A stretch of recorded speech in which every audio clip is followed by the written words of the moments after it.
하나님의 은혜를 정말 마음 가운데 깊이 담을 수 있는 아름다운 찬양이었습니다. 우리 이별이 전사님은 저하고 또 특별한 인연이 있는데 벌써 이제 한 7, 8년이 흘렀는데 우리가 필리핀에서 같이 선교 봉사를 할 때에 아름다운 추억들을 함께 나눈 적이 있습니다. 하나님께서 그 사역에 함께 하셔서 하나님 이름을 더 높이는 귀한 종이 되시기 바랍니다. 아멘. 오늘은 하나님의 말씀 마가복음 6장 34절로 38절 그리고 40절로 44절까지 말씀을 다시 읽고 말씀을 시작하도록 하겠습니다. 마가복음 6장 34절로 38절 41절로 44절입니다.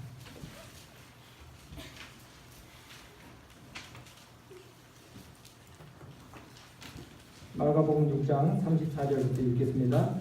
예수께서 나와사 큰 무리를 보시고 그 목자 없는 양 같음을 인하여 불쌍히 여기사 이에 여러 가지로 가르치시더라. 때가 저물어 가매 제자들이 예수께 나와 여짜오되 이곳은 빈들이요 때도 저물어 가니 무리를 보내어 주로 촌과 마을로 가서 무엇을 사 먹게 하옵소서. 대답하여 가라사대 너희가 먹을 것을 주어라 하시니 여짜오되 우리가 가서 200데나리온의 떡을 사다 먹이리이까. 이르시되 너희에게 떡 몇 개나 있느냐 가서 보라 하시니 알아보고 가로되 떡 5개와 물고기 2마리가 있더이다 하거늘. 41절입니다. 예수께서 떡 5개와 물고기 2마리를 가지사 하늘을 우러러 축사하시고 떡을 떼어 제자들에게 주어 사람들 앞에 놓게 하시고 또 물고기 2마리도 모든 사람에게 나눠주시매 다 배불리 먹고 남은 떡 조각과 물고기를 12바구니에 차게 거두었으며 떡을 먹은 남자가 5,000명이었더라. 제가 가끔 이런 생각을 합니다.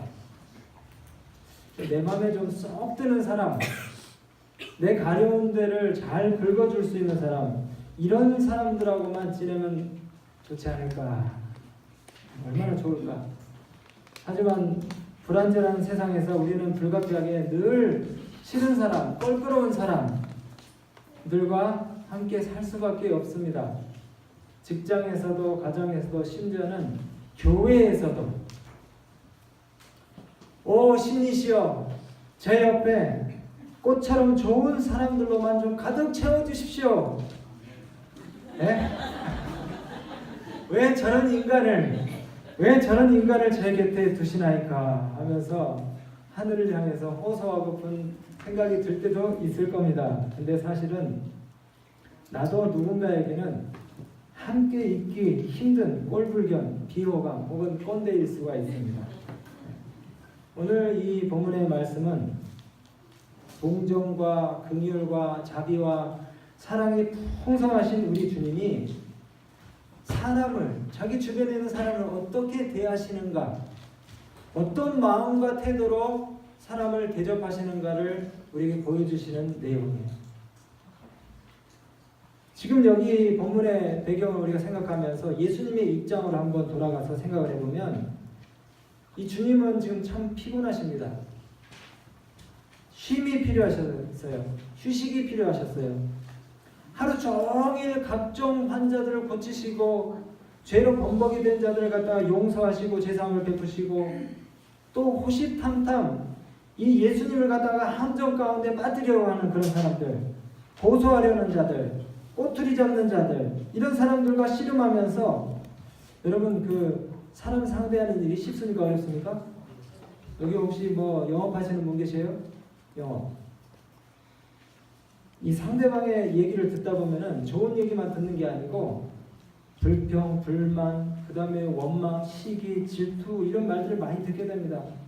그리고 나의 도움이 필요해가지고 기대를 하고 온 사람들이 있으면은 그 사람들의 말을 경청해야 되고 그 사람의 기분을 갖다가 또 살펴야 되고 필요를 보살피며 상대방의 반응에 민감하게 또 응대해야 됩니다. 나를 어떻게 생각하시는지에 대해서도 의식적으로 주의를 해야 되고 때로는 포장도 좀 필요하고 상당한 에너지가 필요해요. 나를 좋아하는 사람만 만나면 괜찮은데 주님은 지금 그렇지 못한 사람들을 대하시면서 상당히 지쳐 있으셨을 거예요.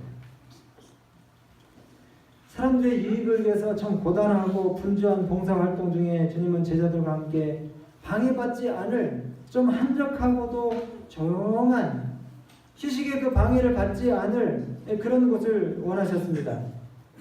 그래서 잠깐 좀 쉬기를 원하셨어요. 근데 여러분 그 내용 읽어보시면 아시겠지만은 어떻게 알았는지 이 사람들이 주님이 계신 곳을 갖다가 이제 또 발견해내고 용로로 해로로 그냥 막 예수님을 찾아서 몰려들고 있는 것입니다.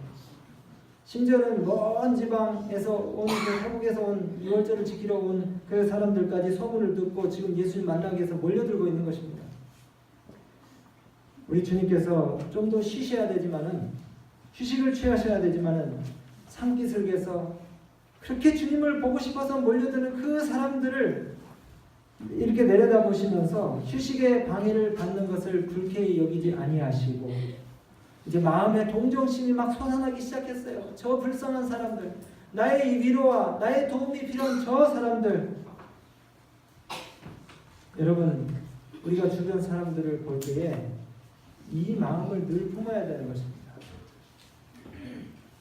저도 한때는 사람을 보면은 불쌍한 생각이 별로 안 들었어요.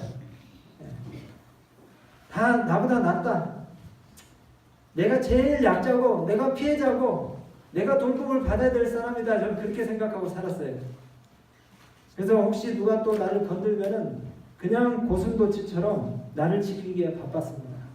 남 돌아볼 여유가 없었어요. 제가 좀 부끄러운 얘기 좀 하나 할까요? 제가 새파랗게 젊을 때 전도사로 교회 나와가지고 세상 물정 아무것도 모르고 그저 학교에서 배운 건 몇 가지 가지고 목회를 이제 시작하는데 그때는 그 의협심만 충만해가지고 이 우리 교회 연세 드신 장로님들하고 이렇게 정말 사랑으로 서로 협력해서 일을 해야 되는데 제 딴에는 내가 하는 거는 옳고 우리 장로님들이 하는 거는 조금 마음에 안 든다 그렇게 생각이 돼가지고 장로님하고 한번 붙었어요. 지금 생각해보면 진짜 무모한 짓을 한 것 같아요. 27살짜리 전도사가 우리 아버지하고 나이가 똑같으신 57살 뭐 우리 장로님하고 한판 싸웠습니다. 제가. 지금은 웃지만 참 진짜 버릇없는. 그래서 교회 일에 대한 이견 때문에 내가 주인이다 그러고 우리 장로님은 내가 여기 오래 있었으니까 내가 주인이다 그러면서 그러면 교회 일을 많이 생각하고 교회를 오래 생각하는 사람이 주인이지 않습니까? 하면서 막 이렇게 이제 싸웠어요. 정말 제 마음에 지금 생각해 보니까 그분에 대한 동정심, 긍휼이 없었던 것 같아요. 그렇게 하고 나서도 상당히 오랫동안 제 마음 가운데 화해하고 싶은 생각이 안 들더라고요. 그때 며칠 후에 아주 막 떼약볕이 내리쬐고 진짜 뭐 바깥에 서 있기만 해도 땀이 줄줄 나는 그 뜨거운 여름날 오후에 하면서 그 장로님이 그 예초기로 풀을 갖다가 농사 지시는데 깎다가 그 예초기가 오래돼가지고 낡아서 과열이 돼가지고 불이 났어요. 그래가지고 예초기 그 플라스틱 그 기름통이 막 다 타고 그 다음에 등짝에 옷에 막 불이 다 붙어가지고 그거를 끌려고 그냥 막 그 보온덮개 더미에 자신을 막 말아가지고 이렇게 해다가 병원으로 실려가셨어요.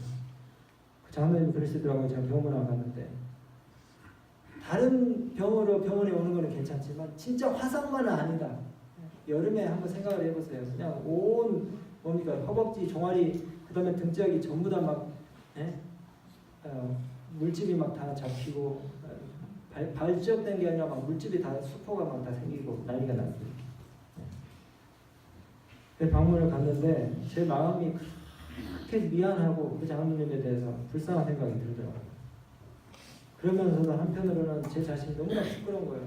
정말 내가 너무나 이기적이고 몰인정한 그런 제 자신을 보면서 나는 목사이면서도 전도사면서도 내 마음 가운데 사람을 사랑하는 그 긍휼한 마음이 없구나, 이런 생각을 하게 됐습니다.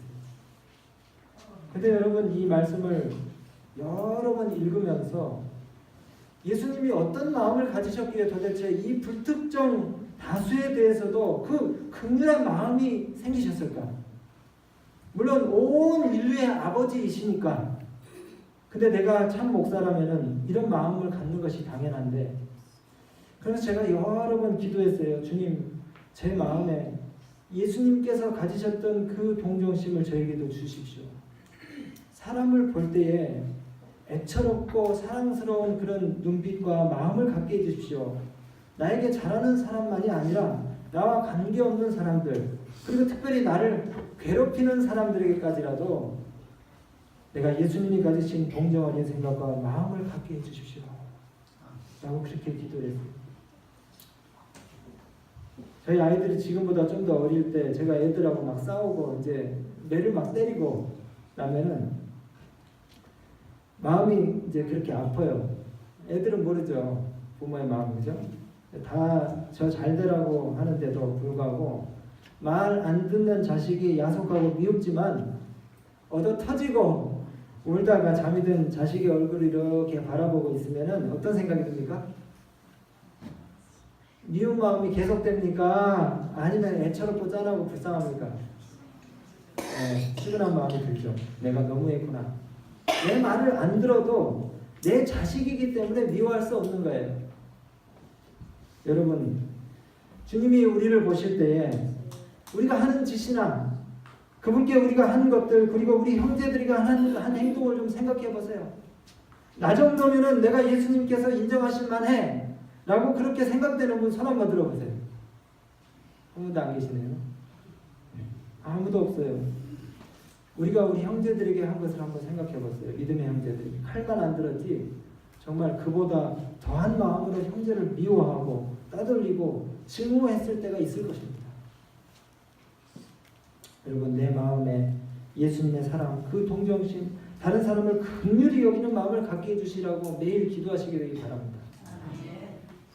이 당시의 제사장들과 관원들은 구원의 도에 대해서 잘 가르쳐주지를 못했어요, 백성들한테. 왜냐하면 그들의 삶은 자신만을 위한 이기적인 삶이었기 때문에 삶을 통해서 하나님의 자비와 긍휼을 실천하지 못했습니다.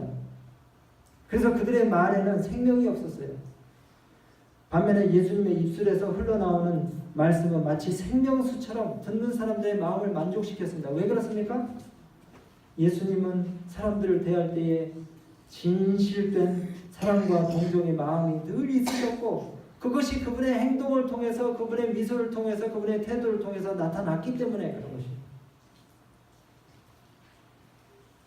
이제 예수님께서 이 모인, 산기슭에 모인 사람들과 함께 온종일 쉬지 않고 잡수시도 않은 채 말씀을 계속해서 사랑이 넘치는 말씀을 전하셨습니다.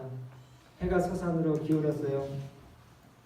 이 백성들은 끝까지 예수님의 말씀을 갖다가 경청했습니다. 온종일 계속된 말씀이 마치자 마침내 제자들은 군중들을 돌려보내려고 했어요.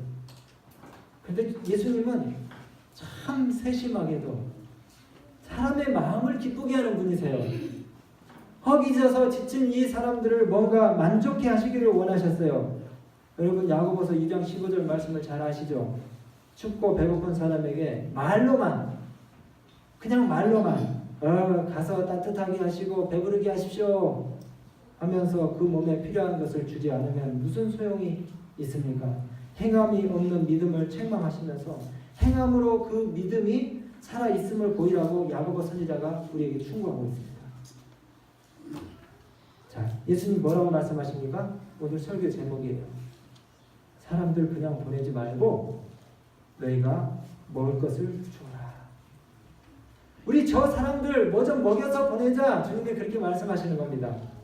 허기지고 피곤한 사람들 앞에 이렇게 얘기하시는 거예요. 얘나 엄마, 저기 삼육 쌀국수 좀 따끈하게 좀 데펴. 많이 갖고 와. 있는 거 다 갖고 와. 이 얼마나 반가운 말입니까? 많이 배고프지? 이리 와봐. 춥지? 따뜻한 국물 한 그릇 좀 하고 가. 아이고 손이 얼었네. 이리 와서 불 좀 쬐고, 에? 저기 잠깐만 있으면 내가 맛있는 거 내올게. 이렇게 하는 거예요. 제가 군대에서 40km 행군을 이제 6주차인지 7주차인지 마치고 훈련소 교회를 갔는데, 밤새도록 금요일날 저녁 때 이제 행군하고 교회 딱 가니까 얼마나 잠이 쏟아지고 피곤합니까, 그죠? 예. 그래서 다 예배 드리고 있는데 맨 뒤에 장의자에 누워가지고 설교의 시간에 잤어요. 예. 예수님이 책망하실까요? 저는 예수님 그런 분이 아니라고 생각해요. 예배 시간 내내 시작부터 끝까지 장의자에 다리 뻗고 누워서 잤다니까요. 한쪽에서 예배 드리고 있는데 설교의 시간에. 예수님이 그런 마음으로 이 백성들을 갖다가 이제 뭔가 좀 먹여서 보내실 그런 생각이셨던 것 같아요. 근데 제자들은 어쩌면 이런 마음으로 대답을 했을지 몰라요. 아니 주님, 이 사람들한테 좋은 말씀도 들려주셨는데 우리가 밥까지 챙겨줘야 됩니까? 아니 우리는 가진 것도 없고 사람은 이렇게 많은데 좀 가능한 말씀 좀 하시지요. 차라리 가다가 사 먹게 하든지 아니면 집에 가서 먹으라고 하십시오. 아마 이런 마음의 이 생각이 들었을지도 모르겠어요. 그런데 사람들에게 평화와 행복의 길을 가르쳐 주셨던 이 주님께서 그들의 영적인 필요 못지않게 근데 육신적인 필요에 대해서도 깊은 동정을 나타내신 것은 이상한 일이 아니었다고 하객분께서 말씀하고 계십니다. 이 사람들의 가장 시급한 필요가 뭡니까 지금? 하루 종일 말씀을 듣고 한 끼 먹지 못한 이 사람들의 필요가 뭐예요? 어떤 이 선지자의 글에 보면 그런 내용이 나와요. 팔에 갓난 아기를 안고 하루 종일 서서 말씀을 들은 아내자도 있고요. 치맛자락을 붙들고 선 아이들도 아무것도 못 먹었을 것입니다. 오랜 여행으로 지친 과객들 예수님 말씀을 들으러 왔을 때 역시 그들도 배가 고팠을 것이에요. 필요한 사람들에게 먹을 것을 제공하는 것은 가장 시급하고도 당면한 육신적인 필요였던 것입니다. 여러분 그 긍휼이라고 하는 단어 좀 어려운 단어 써서 죄송합니다. 스플랑리즈마이라고 하는 헬라어가 어떤 의미를 가지고 있냐면요. 이것은 타인과의 관계 속에서 선한 행위를, 선한 행동을 실천하도록 하는 동력이라고 그렇게 표현하고 있습니다. 이 단어는요, 긍휼이라고 하는 단어는, 불쌍히 여긴다라고 하는 이 단어는 그냥 의미적이고 관념적인 단어가 아닙니다. 이것은 실천적이고 행동적인 단어이고요. 행동적인 단어. 정말 그 창자가 뒤틀릴 정도로 상대방이 그렇게 정말 뭔가를 좀 충족받기를 원한다 하는 그런 심정으로 하는 단어가 바로 이 긍휼이라는 단어예요. 마치 성경의 탕자의 아버지가 돌아오는 아들을 봤을 때 어떻게 했습니까? 측은한 생각만 품고 있었습니까? 아니잖아요. 행동으로 그 마음을 표현했기 때문에 아들을 향해서 달려가가지고 그 아들을 껴안고 그 다음에 입을 맞추고 그 다음에 잔치를 벌리라 그래가지고 그 아들과 함께 즐거운 시간을 함께 보내는 것이죠. 사마리아 사람, 선한 사마리아 사람이 어떻게 했습니까? 강도 만난 그 쓰러져 있는 사람을 보고 어떻게 했어요? 아, 저 사람 참 불쌍하다. 안 됐다. 그렇게 생각으로 그냥 동정하면서 지나쳐버렸습니까? 아니면 그 사람에게 와서 자신의 재물과 시간과 힘과 생명을 갖다가 다 바쳐서 그 사람을 구했습니까? 후자죠?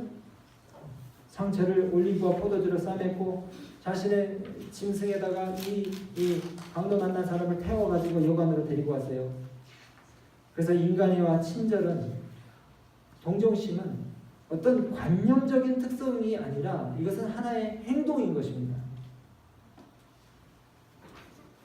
여러분, 긍휼은요, 우리의 믿음의 행함을 갖다가 유발시키는 동력입니다. 실제적이고 구체적인 행동력인 것이에요. 아시겠죠?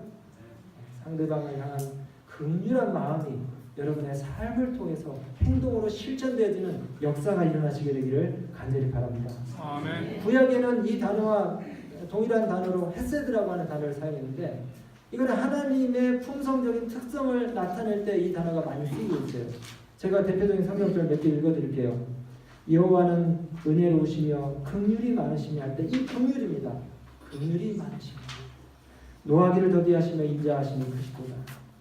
주께서는 용서하시는 하나님이시라 은혜로우시며 긍휼히 여기시며 시편 103편 13절에 아비가 자식을 불쌍히 여긴 같이 할 때 이 긍휼입니다. 아비가 자식을 긍휼히 여긴 같이 여호와께서는 자기를 경외하는 자를 긍휼히 여기시느니라.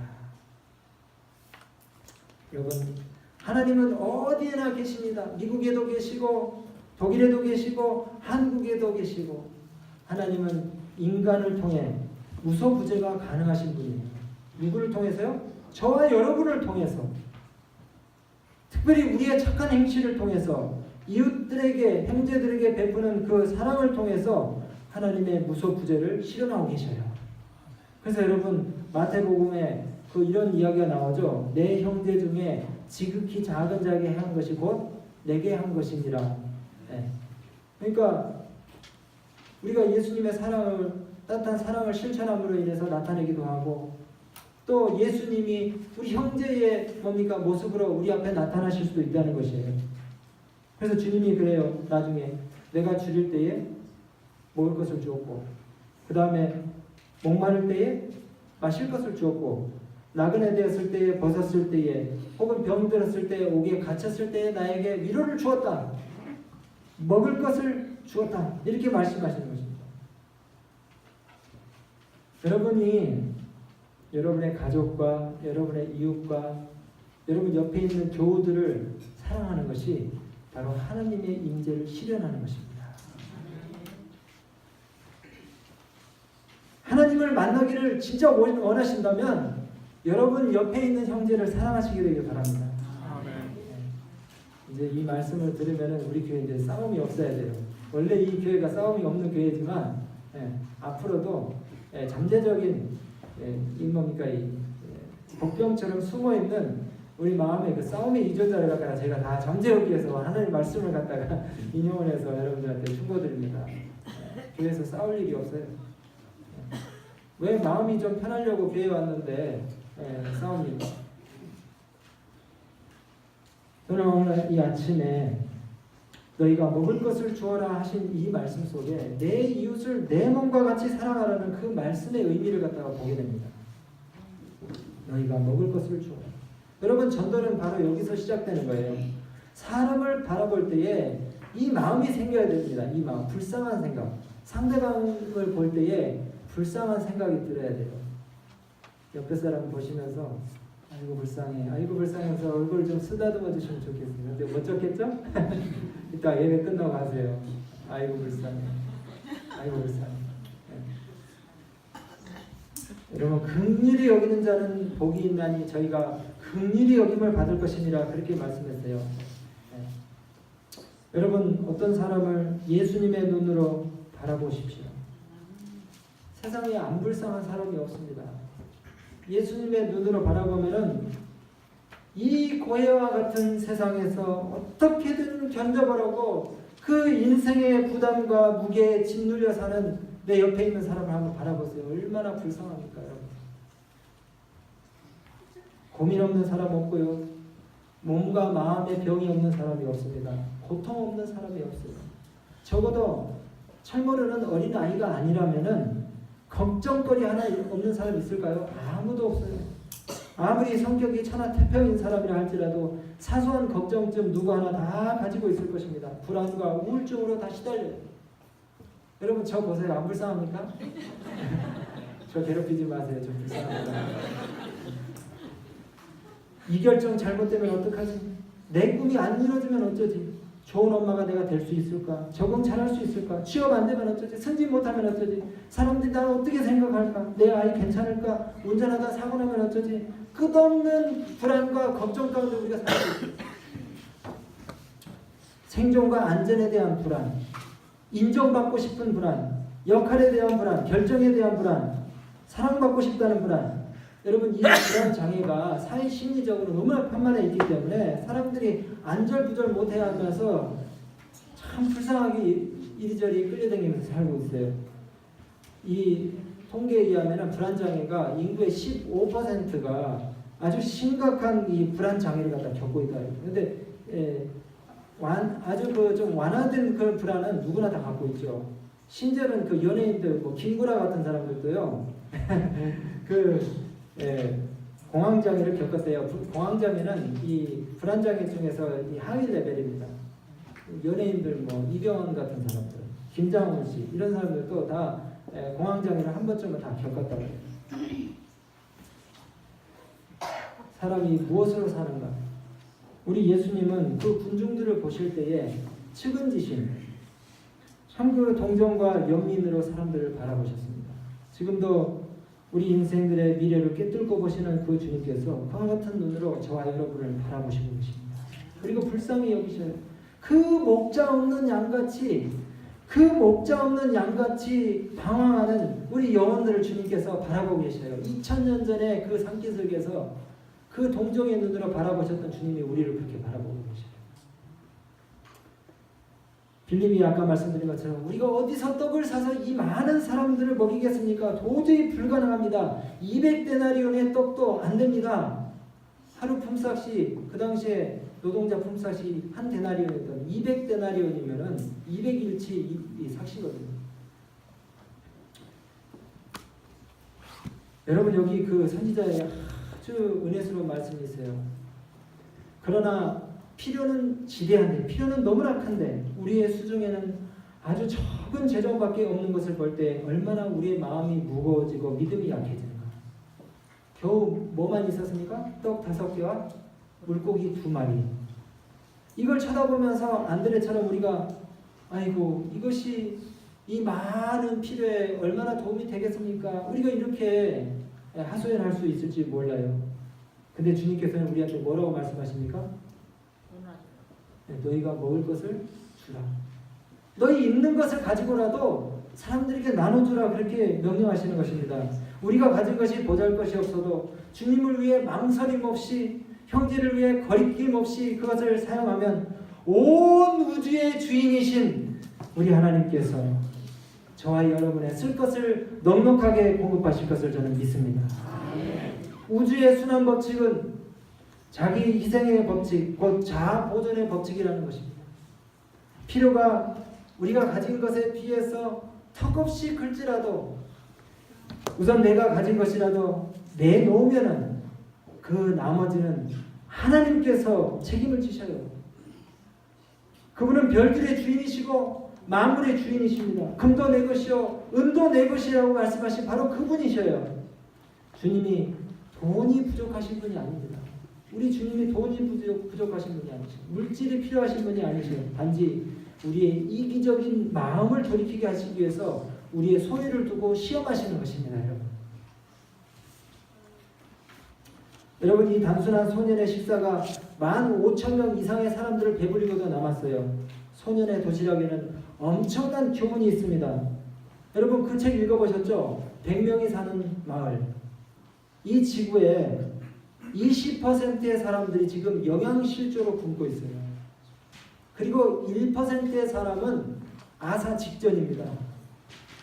오늘 아침에 식사들 하고 오셨죠? 여러분들은 상당한 부자 중에 한 사람이십니다. 혹시 밥 먹고 오신 분은 저희 집으로 당장 오세요.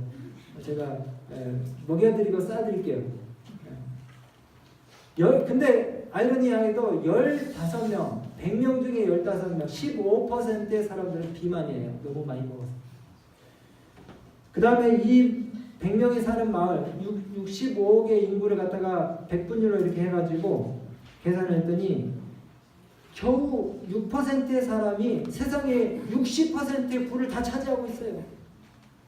6%의 사람, 필리핀에도 가니까 빈익분 부익부가 어마어마하게 큰데 부자들은 뭐 벤츠고 뭐고 막 고급 세단들을 6대, 7대씩 가져요. 가족은 3명, 4명밖에 안 되는데. 근데 가난한 사람들은 뭡니까? 그 나무로 만든 수상 가옥에서 그 한 평도 안 되는 데서 7명, 8명씩 막 칼잠을 잡으면서 살고 있어요. 여러분 지금요 세계 인구의 17%의 사람이 깨끗한 물을 못 마시고 살고 있습니다. 우리 얼마나 행복합니까? 얼마나 넉넉합니까? 은행에 예금이 든 지갑이 또 여러분 돈이 들어있다면은, 그리고 집안 어딘가에 잔돈이 굴러다니고 있다 그러면은 여러분들은 100% 이 전 세계 인구 가운데서 8% 안에 드는 사람들입니다. 여기 오늘 우리 모든 분들은 다 8% 안에 들 거예요. 자동차 가지고 있으신 분들, 여러분들은 7% 안에 듭니다. 세계 인구 7%. 온 세상에 기아와 빈곤과 그 가난에 대한 비극이 왜 있습니까? 한쪽은 남아서 버리고 한쪽은 없어서 줄이고, 우리의 삶이 좀 더 검소하고 단순한 삶이 되어야 될 것입니다. 단순한 식사, 이기심과 자연 법칙을 이 불순종하고 거스르는 미각의 방종으로 인해서 지구 다른 한편에서는 그에 대한 결핍으로 인해서 뭡니까? 죄와 불행과 그 다음에 어려움 가운데서 시달리고 있어요. 예수님이 그 풀밭에 말씀을 하루 종일 들은 이 백성들한테 그 능력으로 하면은 진수성찬을 차리실 수 있는 분이 아니에요? 하늘의 왕이, 우주의 왕께서 5,000명이든 10,000명이든 20,000명이든 30,000명이든 진수성찬을 왜 못 차리시겠어요? 근데 예수님이 교훈을 주시기 위해서 그 사람들에게 뭘 준비하셨습니까? 물고기 2마리와 보리떡 5개 겨우. 그냥 뭡니까? 이 배고픔을 갖다 달랠 수 있는 아주 단순하고도 소박한 식사를 그렇게 준비하셨습니다. 그 당시에 어민들이 일상적으로 먹는 양식의 보리떡과 물고기. 여러분, 하나님께서 우리 인생들에게 주신 식량들이, 양식들이 너무 악용되고 있어요. 아침, 점심, 저녁으로 세상 사람들 어떻습니까? 뭘 먹을지, 뭘 우리의 혀를 갖다가 더 만족시킬지, 더 자극적이고 뭡니까? 더 호기심과 감각을 만족시키는 그런 음식을 계속해서 끼니 때마다 찾아다니고 있어요. 그런데 우리가 단순한 이 습관과 자연 법칙에 일치하는 그런 삶을 산다면 아마 온 세상 인류 가족들을 위한 양식들이 충분히 확보가 될 것입니다. 오늘 저는 말씀 마치면서, 여러분 이제 이 식사를 다 마치니 주님께서 제자들한테 뭐라 그랬습니까? 남은 것을 하나도 남기지 말고 다 거두어라고 이렇게 말씀하셨어요. 그리고 버리는 것이 없게 하라고 이렇게 말씀하셨습니다. 여러분 집에 있는 모든 살림살이들, 그 다음에 재정적인 것들 다 낭비 없이 다 이렇게 잘 아끼시기 바랍니다. 그리고 그냥 움켜쥐고만 계시지 마시고, 혹시 나에게 필요치 않은 것들, 그 다음에 나에게 필요한다 할지라도 좀 여유 있는 것들이 있으면 나눠주시게 되기를 바라요. 아무것도 낭비해서는 안 된다. 우리는 현세 이익을 하나라도 잃어버려서는 안 된다. 인간에게 유익할 것이라면 어떤 것도 소홀히 하지 않도록 하라. 세상에 배고픈 자들의 필요를 구제할 수 있는 것은 무엇이나 다 거두어드리도록 하라. 물질적인 것도 그렇고요. 영적인 사물에 있어서도 우리가 오늘 이런 말씀을 하는 말씀을 우리가 듣고 마음 가운데 감동을 받고 느끼셨다면 이것은 어떻게 됩니까? 그 조각들을 다른 사람들에게 나눠주기 위해서 우리가 애써야 되는 것입니다. 예수님의 이 교훈을 여러분들이 만나는 주변 사람들에게 한 주일 동안 또 나눠줘야 되는 것입니다. 여러분이 가진 것 중에 낭비할 것이 아무것도 없어요. 잘 가꾸고 아끼셔서 여러분들의 삶에 소요되는 필요들 갖다가 충분하게 채우시고, 그 다음에 주변 사람들의 필요를 채우기 위해서 그것들을 나눠주시게 되길 바랍니다. 제가 지난주에 미국에서 어떻게 하나 주운 그 축구화를 하나 이렇게 갖고 있다가 버리려고 그랬는데, 이삿짐 쌀 때에 그게 뭐 가볍기도 하고 꽤 괜찮은 물건이라 그냥 갖고 왔어요. 한국 갖고 왔어요. 그래가지고 어떤 그 인터넷 그 상거래 하는 데다가 그걸 딱 올렸더니 안 팔릴 줄 알았는데 어떤 사람이 대뜸 2만 원에 그걸 사갔어요. 그래서 이 말씀을 이렇게 준비하다가 이게 진짜 버릴 게 하나도 없구나. 나는 그냥 공짜로 그걸 주웠는데 그거를 또 가져간 사람이 가져간 후에 2만 원을 주고 가져간 후에도 문자로 아이고 감사합니다. 이렇게 좋은 일을 하시니까 복을 많이 받으십시오. 그렇게 문자까지 받았어요. 그래서 제가 이제 이 말씀을 준비하다가 여기 교회에 올라와가지고 또 기도를 하면서 그런 생각이 들었어요. 이 말씀, 화이픈의 말씀을 읽으면서 그렇지.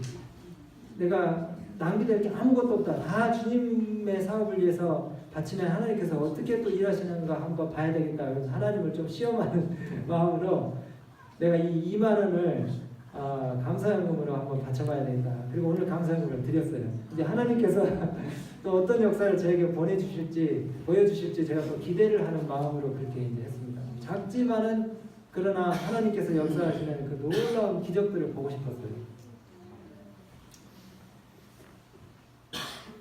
오늘 말씀 마치면서 여러분, 우리가 가지고 있는 보리떡을 예수님께 가져갑시다. 우리 주위에 공고한 사람들에게 예수님의 동정과 사랑과 위로의 말을 같이 전하십시다. 우리가 가진 것이 보잘것없고 비록 연약해 보여도 전능하신 하나님의 능력을 믿고 믿음으로 전진한다면 이것들이 풍성한 자원의 원천이 될 것이라고 이렇게 약속하셨습니다. 동정심이 많으신 우리 하나님께서 그분께 속한 사업이면 그 일을 성취시키기 위하여 그분께서 친히 재정을 준비하실 것입니다. 여러분, 우리가 걱정할 게 아무것도 없어요. 우리 교회에 뭐 약간의 부채가 있지만 하나님께서 하실 일입니다. 여러분, 다만 우리의 이기적인 마음을 우리가 돌이키고 하나님께 정말 모든 것을 바치기를 원하는 그런 심령들이 우리가 솟아나게 되면은 하나님께서 우리에게 넉넉하게 복을 주시라고 저는 믿습니다. 너희가 먹을 것을 주어라. 이 음성이 여러분들의 귓전에 여러분들의 마음 가운데 들리실 때에 지체치 마시고 주님께 여러분의 도시락을 가지고 가시게 되길 바랍니다. 그리고 우리의 모든 것을 주님께 바침으로 하나님께서 더 많은 것들로 축복하시는 그와 같은 기적들을 맛보시게 되길 바라면서 말씀 마치겠습니다. 아멘.